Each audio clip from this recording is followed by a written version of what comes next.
मेरा कोई नहीं है आपके सिवा। तो जो जो आपने अपना मान रखा वो सब वो घसीट लेंगे, क्योंकि वो कर तुम अकर तुम अन्यथा कर तुम सर्व समर्थ है। दो प्रकार से, या अंदर से विवेक से वैराग्य प्रकट करके, या बाहर से राग ही हटा लेंगे। वो जगह नहीं रखेंगे जिसे आप अपना कह रहे हो। तैयार रहना। और यदि वास्तविक हृदय से ऐसी बात आ जाए तो उसी समय वो महात्मा हो गया। उसी समय करो सद्य, सत्य माने तत्काल, क्षिप्रम भवति धर्मात्मा, उसी समय बहुत जल्दी वो महात्मा बन जाता है। कितना सुंदर सिद्धांत है। रहो न कबहू कतहू कछु मेरो अपनो काम। अब अपने लिए कोई कार्य नहीं रह गया है। अपने लिए कितना कार्य था कि संसार में कोई हमारा न रह जाए। लोग रोते हैं इस बात का, हमें संसार में कोई प्यार नहीं करता, कोई अपना नहीं। तो यही तो सिद्धि है। आओ इधर, हमारे मार्ग में ये लाभ है कि कोई हमें प्यार न करे। भर्तृहरि जी ने भगवान शंकर जब प्रसन्न हुए, प्रकट हुए, तो वरदान मांगा कि कभी कोई सम्मान से मुझे एक टुकड़ा भी न दे, क्योंकि ये सम्मान, ये प्यार प्रभु से विमुख कर देता है। देखो हम जी तुम्हारे बिना जी नहीं सकते, तुम चले गए तो मेरा क्या होगा। अब वो उसकी बात में ही समझो तुम्हें कितना प्यार कर रहा है। वो क्या कह रहा है, तुम चले गए तो मेरा क्या होगा। ये प्यार है। क्या सोच रहा है वो, मेरा क्या होगा। बस पकड़ लो, कोई तुम्हारा नहीं है। कोई तुम्हें जो बहुत प्यार करता हो उसकी बात सुनना, उसमें आप अगर विवेक जागृत है तो उसमें गंध मिलेगी केवल स्वार्थ की, केवल स्वार्थ। कहीं किसी कोने में तुम्हें प्यार नहीं मिलेगा। पूरी प्यार की जो स्वांग भरी वृत्ति है उसमें केवल स्वार्थ नृत्य कर रहा होगा, केवल वासना नृत्य कर रही होगी, केवल कामना का तांडव होगा। बस विवेक से देखना, अगर विवेक नहीं तो सब फंसे हुए तो उसी में है। प्रभु कह रहे हैं कि जब साधक भगवद आश्रय नहीं लेता तो कहीं न कहीं उसके हृदय में भोक्ता और कर्ता भाव बना रहता है, अहंकार के। फिर वो विषयों का चिंतन करता है। बहुत ध्यान देने योग्य बात है। विषयों का भोग तो बाद की बात है, हमारी दुर्गति का प्रधान कारण विषय चिंतन है। इसीलिए भगवान ने कहा है कि जो मेरा चिंतन करता है निरंतर, उसके लिए मैं सुलभ हो जाता हूँ।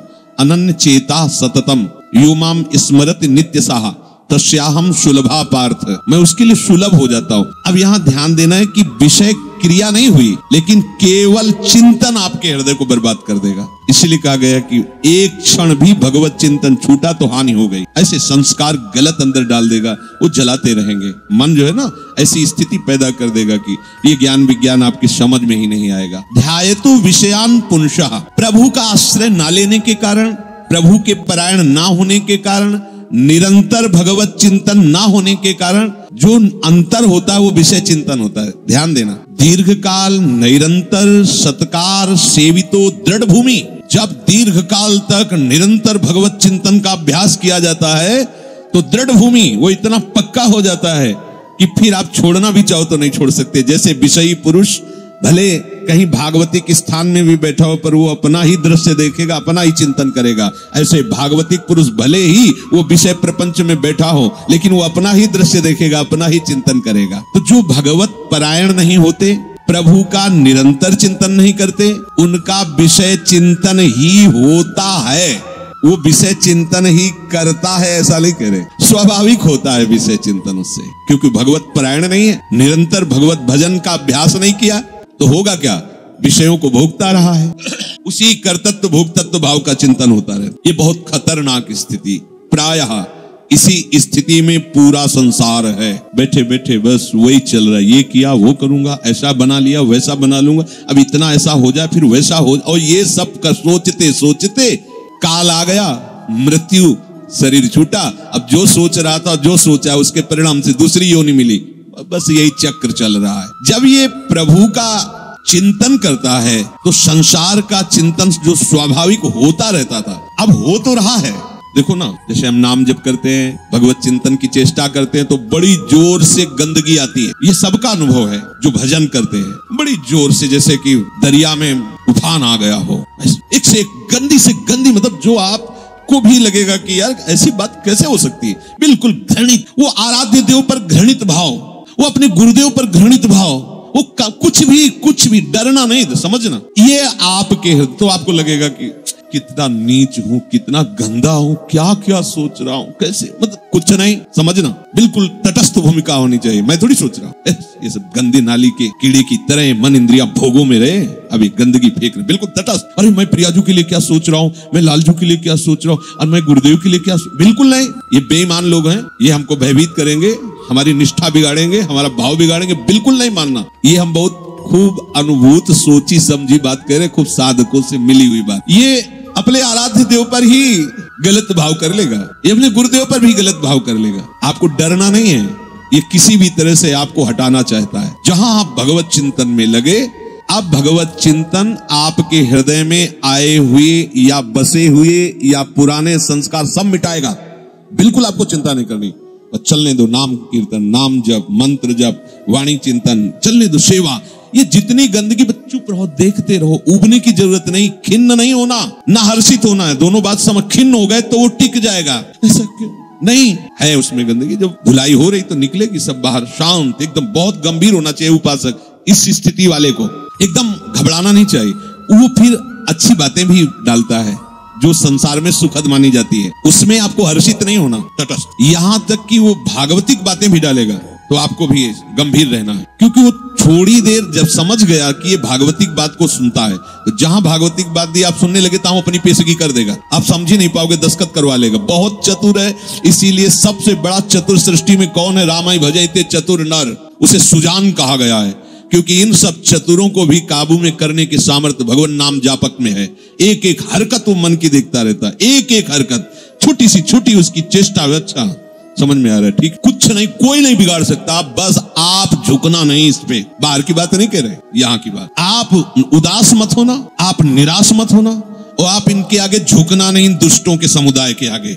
एक से एक पेशगी देंगे, आपको निराश करने की चेष्टा करेंगे, आपको ऐसा कर देंगे कि लगेगा भी इस भोग के बिना तो हम जी नहीं सकते, अब ये भोग भोग ले, फिर भगवान मिले या ना मिले। झुकना मत इनके आगे। ये दुष्ट प्रवृत्तियां आपको रौंदने की चेष्टा कर, और आप तभी नहीं झुकेंगे जब मत परायण भगवदास। अगर भगवदास रही तो बातें बोलते रहो, कुछ नहीं होने वाला, वो अपने आप वहीं आपको आकर्षित कर लेंगे। तो जो भगवद आश्रय छोड़ चुका है और संसार का आश्रय लिए है, तो चाहे जितनी चतुराई करे, संसार का ही चिंतन होगा। और संसार का चिंतन है विषयों का चिंतन, और विषयों का चिंतन है दुर्गति। स्पष्ट समझ लीजिए, क्योंकि विषय चिंतन में राग, प्रियता, आसक्ति पैदा होती है। जैसे विषय चिंतन होता है तो उस विषय चिंतन के प्रति राग होता है, प्रियता होती है। अगर ये वस्तु मिल जाती आज खाने को, ये भोगने को, ये देखने को, ये सुनने को, मजा आ जाता, आनंद आ जाता, ऐसा राग, प्रियता और आसक्ति और विषय सेवन की ललक अब रहा नहीं जा रहा। ये कब शुरू हुआ?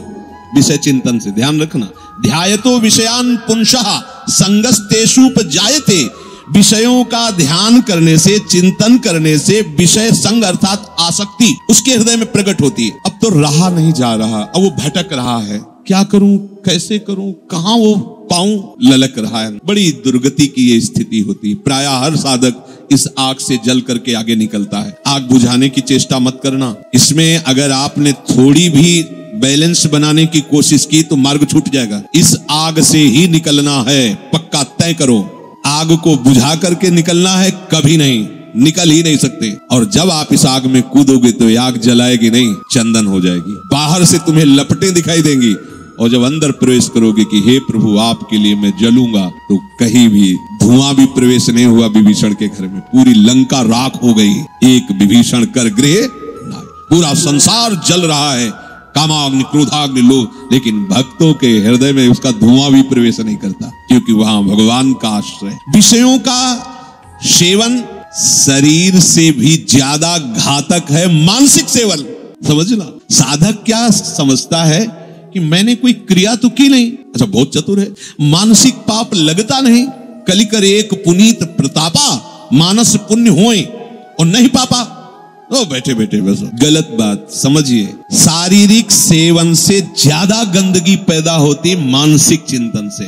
शारीरिक सेवन से उतना सुखासक्ति नहीं पैदा होती जितनी मानसिक चिंतन से। देखना, जब ये मन आपको किसी भोग के लिए आकर्षित कर रहा हो तब देखना कैसा वो सुख देता है, और जब आप उसी भोग को भोग रहे होंगे तब देखना फिर लगता है कि वो तो जो चिंतन में था वो तो समझो शारीरिक क्रिया से ज्यादा घातक मलिनता पैदा करता है मानसिक भोगों का संयोग। उसमें विषयों की विशेष आसक्ति पैदा हो जाती है, वो ऐसी प्रियता होती कि बार बार हृदय को चूर चूर करती है। तब देखो ना संसारिक पुरुषों को देखो ना, अब वो विषय सेवन करे चाहे ना करे, विषय राग उसका नाश कर चुका। ये बहुत समझने की बात है। हम किसी से मिलते नहीं, हम किसी से, लेकिन एकांत बैठकर अगर आप मन के साथ विषयों में विचरण कर रहे हैं तो आप में और एक घोर संसारी में कोई अंतर नहीं है। संसारी को तो एक दैन्यता भी रहती कि मैं बड़ा नीच हूँ, कामी हूँ, और अपने अंदर एक अहंकार रहता कि मैं बैरागी हूँ, मैं महात्मा हूँ। समझते रहे ना, शरीर से क्रिया नहीं हुई पर मानसिक आप उसका संयोग सुख चिंतन के द्वारा, तो आप बहुत मलिन हो रहे हैं, आप अपना बहुत बुरी तरह से पतन कर रहे हैं। ये भगवत वाणी है। तो होता है ना स्वाभाविक, उसमें हम क्या कर सकते हैं, उसमें नाम जप कर सकते हैं। आप वही तो डिलीट करेगा, चतुराई नहीं। कई बार सत्संग में कहा कुछ भी चल रहा है अंदर, मन फेंक रहा है राधा राधा राधा राधा, ये जो आपका राधा राधा चल रहा है ना, एक भी चाल उसकी नहीं चलने देगा। वो चाहे जो विषय सेवन की बात, विषय सुख की, बार बार राधा, तो वो जलाएगा तुमको। बंद करो ये राधा नाम, पहले हम जो पेश कर रहे हैं उसमें तन्मय हो, बस आप छोड़ना नहीं तो हानि हरिवंश के नाम अंतर परे। कहे हनुमंत विपत्ति प्रभु सोई जब तो सुमिरन, यही विपत्ति फंसा देगा। अरे बहुत विचित्र है, बहुत विचित्र है। लड़खड़ा कर कदम वहीं खड़े हो जाएंगे जहां चिंतन चल रहा है। बहुत घृणित मन की चिंतन वाली वृत्ति आपको क्रिया में उतार देगी, आप रुक नहीं पाएंगे। संगात संजायते कामः, जब आप विषयों का ध्यान दीजिए, ध्यायतो विषयान पुंसः, ये होगा सबके होता है। जब लोग बात अरे हम तो समझते नहीं थे, ये काम ही है, आश्चर्य की बात है, कोई आश्चर्य की बात नहीं। हाँ ये आश्चर्य की बात की ब्रह्मचारी है, ये आश्चर्य की बात ऐसे सृष्टि में, और ये ब्रह्मचर्य अब प्रणाम की बात है। ये आश्चर्य कामी वो कोई आश्चर्य की बात नहीं, कोई भी हो, यहां से लेकर ऊपर तक ब्रह्मलोक तक कोई भी हो, कहीं भी, इसी का तो शासन है, इसी का तो राज्य है, और सब इसी संकल्प काम से ही पैदा हुए हैं। कोई अगर ये कहे कि सब व्यर्थ की बात है, अगर कोई बचा है तो लाडली लाल के चरणों की ठसक में जो बैठा हुआ उनके चिंतन में है। अब कहीं गुंजाइश ही नहीं कोई, और अगर वो भी थोड़ी देर के लिए भी विषय चिंतन करेगा तो थोड़ी देर के लिए रौंदा जाएगा, ध्यान रखना। इसीलिए है दीर्घ काल निरंतर सत्कार सेवितो, दीर्घ काल तक आदर पूर्वक निरंतर भजन परायण रहो, जगह ही नहीं रहेगी, सब डिलीट, सब खत्म हो गया। आप देखना नाच पड़ोगे, जैसे जैसे आपकी निष्कामता बढ़ती जाएगी वैसे वैसे मतवालापन, ऐसा जैसे कोई मदिरा पिए हो और झूमता हुआ चल रहा है, उसको कुछ नजर नहीं आ रहा, ऐसे ही नाम की मादकता जब चढ़ती है मस्त हो जाओगे। ये बड़े बड़े महात्माओं ने पिया है, इस नाम का रसाशोपान किया है, रूप रसाशोपान किया है। जैसी हरिवंश निकट दासी जन लोचन चसक रसासो गटकत। जब आपका विषय चिंतन चल रहा है, यदि नाम नहीं चल रहा तो खतरे में अपने को डाल रहे हो, और नाम चल रहा है तो तुम्हें परेशान होने की जरूरत नहीं, वो कुछ नहीं कर पाएगा, कुछ नहीं। ये बहुत बड़ा पहरेदार है, आपको गिरने नहीं देगा, उनकी एक भी संस्कार वृत्ति आपके हृदय में बनने नहीं देगा। अपने पास बहुत बड़ा पावर है नाम। इसीलिए तो जो इस राशि को समझ जाते हो बलिहारी होते हैं संतों की, गुरुदेव की, कि आपकी कृपा से वो चीज मिली। पायो जी पायो मैंने राम रतन धन पाया। ये नाम ऐसा महामहिम, भगवान को अधीन कर ले, मन की क्या बात है, मन अधीन हो ये क्या बात है। भगवान को अधीन सुमिर पवन सुत पावन नामू, अपने बस करी राखे रामू। जब भगवान को अधीन कर लेता है तो ये तो मन की तो बात जाने दो, इंद्रियों की बात जान। पर आप क्या करते हैं, जब विषय चिंतन कर रहे होते हैं तब आप नाम को छोड़ देते हैं। बस ये गलत बात हो गई, अब आप नहीं समझ सकते। और नाम चल रहा है तो याद रखो बिल्कुल कुछ नहीं बिगाड़ सकता है, कुछ भी चिंतन करता रहे, तुम परेशान मत होना। ये अपने आप आपके सामने शरणागत हो जाएगा, मन शरणागत हो जाएगा, अपने आप हो जाएगा। आप जैसा चाहोगे वैसे ही चलेगा, बस नाम न छोड़ना। नाम छोड़ दिया फिर ये बातों से बस में होने वाला नहीं है। बहुत ही ये दुर्जय शत्रु है मन, दुर्जय शत्रु है। नाम की कृपा से जब ये मित्र बन जाता है तो इससे बड़ा सुख देने वाला भी कोई नहीं होता, ये भी बात समझ लेना।